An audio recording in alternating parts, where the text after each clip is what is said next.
mbeera omukazi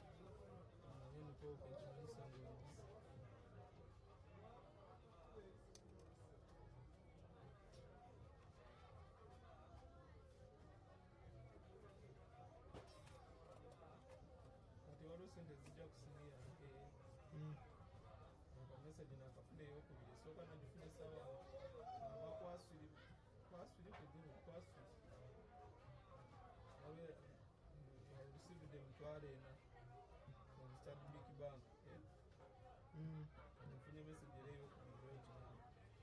you have received emitwalo ena Stanbic Bank tegerize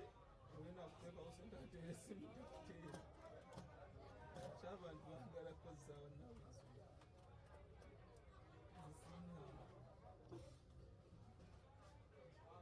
zisinga odesekatala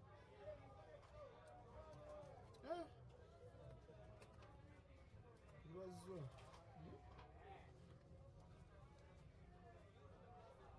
zibazizo osanga bali mukuwa katipo kali ate nze ndi wa BFC nezijja ziba kisitani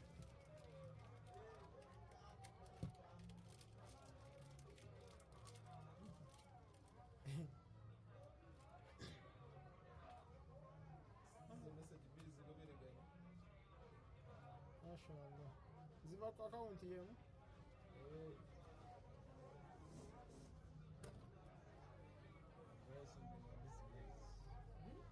lwaki tebasindikako dola lwaki basindika obusozi bayiweko sente dola ana ezo emitwalo ena dola emitwalo ena nziruke nzibizi drawing kati ninde kuteesa nenanyinizo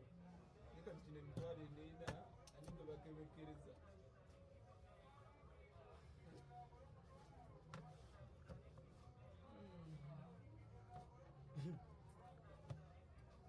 anti bateneze zijjako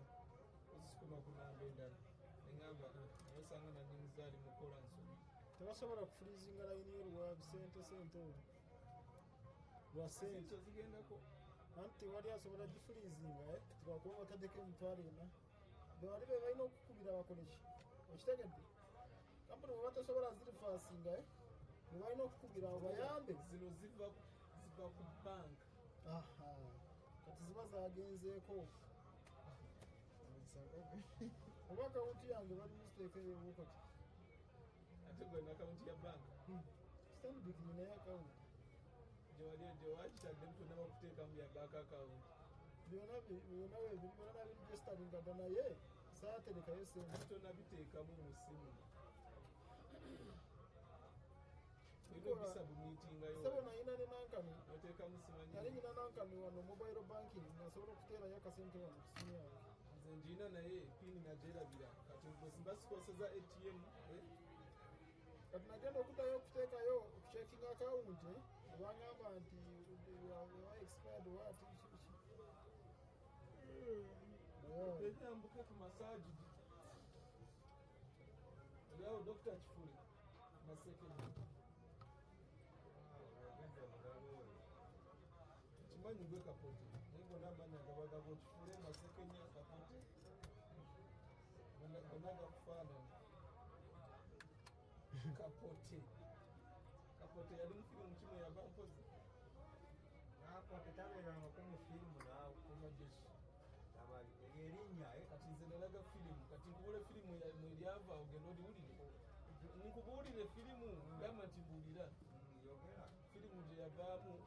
bagiyita firimu ya jetiri jetiri firimu kiri yagoba ekinusu nagoba ekinusu koyini ye yagwa n'agigoba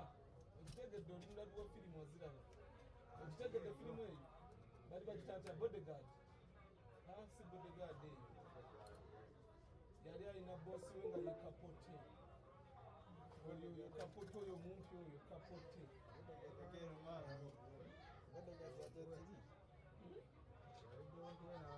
ogamba Kapote yatika dikompoliza bonkwe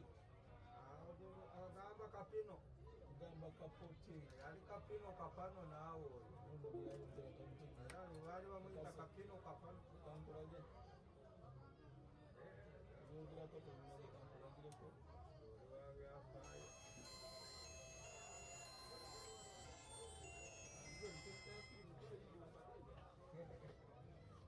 Tunaamala bakakoteere ngenda kubaako. Nini? Kwa tuna mashine ndio